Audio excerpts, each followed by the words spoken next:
Thank you for watching this Last Mile Profits video. Vinted have signed up with pretty much every possible out-of-home partner in the UK. Watch on to find out why.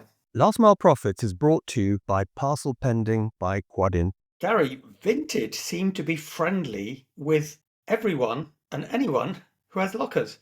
If I'm not mistaken, we're talking about the UK, of course. If I'm not mistaken, having said that, they're pretty friendly with everyone who's got lockers outside the UK. But as I understand it, Gary, they work with Parcel Pending by Quadient. They work with InPost. Doubt they work with Amazon, but is there anyone else you know they're working with in the UK? Well, this is more of a factor of the carriers they're using rather than the locker relationship. So they work with Royal Mail and Evri from a carrier point of view, and InPost as a carrier. So the manifestation of it is locker activity, but the actual driver is carrier. We don't have a direct trading relationship with Vinted, not for lack of trying, I hasten to add, if they're watching, but it's a factor of who they use for their shipping. So Vitautas, if you're watching, call Gary. He's very happy to have your parcels.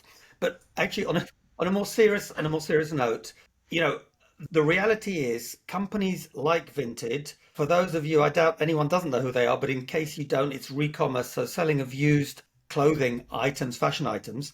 Because of the relatively low value of the item and the relatively small number of items shipped or packages shipped per time, it's absolutely made for out of home and particularly locker networks where you can not only have traditional shipping model, but you can even have exchange within one locker. Have you seen anyone else going for this in the UK, Gary? Yeah, so I think historically this has been how ASOS have operated, but they've come at it from a different perspective. For Vinted, they're probably the greatest downward pressure on parcel shipping pricing in the UK. They've publicly stated that they think a parcel should cost €1 end to end, which is an incredible challenge from Vitautas, but one that I don't think the market has quite reached yet. From ASOS's point of view, it was about choice. They wanted to offer, if you went to their checkout page, they offered a myriad of delivery options and a myriad of out-of-home options as well. They were quite open about, if it's convenient to the customer, then we want them to have it. So the net result was kind of the same, but the initial driver was different. Question that I've got, because it's always intrigued me that there's one player that has a similar type of product to Vinted. They've been around an awful lot longer and they never really managed to make it work. Have you guessed who I'm talking about? Very not yet, big, no. very American. eBay.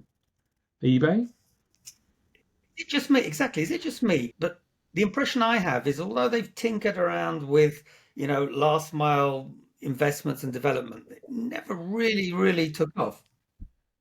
So eBay were my client at Collect Plus, and previously they were probably pretty much pioneers in out-of-home delivery because they did a deal with Argos.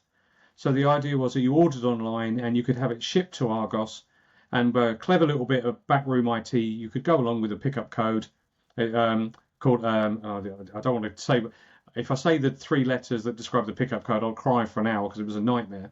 But you went along to Argos with your 8 alpha character pickup code and you got your parcel. And they expanded that from Argos. Argos moved inside of Sainsbury's, as you're probably aware, and shrunk the number of physical stores. And then they moved into Collect Plus. So they had the idea of out-of-home collection, but for the shipper, it was always still Royal Mail, Evri, Yodel, the usual suspects that you could choose. And they gave a lot of responsibility to the seller to choose who they decided to ship with. Now they've, as you say, but they have played around with that ever since, and there are some changes there. But no, they haven't really gone as hard into it in controlling that experience as Vinted did from day one. You know what? If I think about it, because these guys were a real Goliath in terms of Recommerce at the beginning, because Vinted wasn't around, OLX and all the others were not around. It was eBay. And if you think about it, Amazon did Amazon Logistics. Vinted have got Vinted Go. And I think eBay, they bought something called Shuttle, if I'm not mistaken. On the checkout page, Shuttle was like the carrier selection thing. But again, it wasn't really, they were playing with same day delivery inside London. at £5 a parcel, would you believe? £5. Marek, you could fill your wardrobe with stuff on Vinted for £5, let alone have it shipped across London on the same day. So that was a very different thing. At one point, eBay was 75% of the consumer send parcels in the UK. Yeah, they were monstrous and dominating it. And at the moment, they are being chased by all sorts of people. Now, I love eBay. I bought my first item on eBay in the year 2000, before eBay UK even started. So I've got one of the oldest registrations in eBay from 1999. But the way that the market has changed, it's kind of evolved around them. And like you, I'm not convinced they've completely evolved with it. So for me, actually, the more I think about it, I call the US carriers the legacy players who are the ones who really moved very fast in the 70s, 80s, 90s, and in my opinion have lost the plot a bit because the market is changing, and I'm not convinced that they're moving with the market.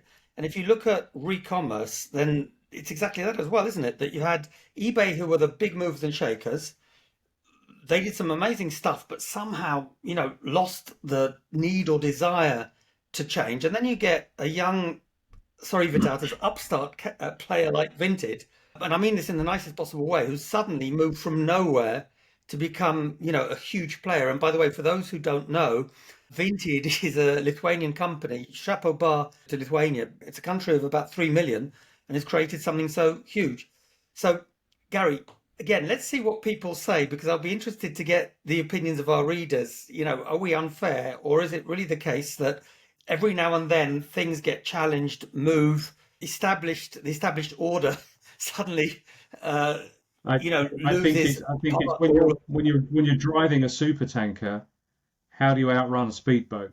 And I think that's really the element here. So how do they make themselves agile again to keep up with Vitautas in his powerboat racing ahead? So it'll be interesting to see what other people think. I think, yeah, let's. I look forward to comments, but I think, Gary, this is a great topic for a future video. How can you challenge a speedboat with your supertanker? Because it's exactly the case with not just eBay, but with some of the large carriers and postal operators that we see on a daily basis.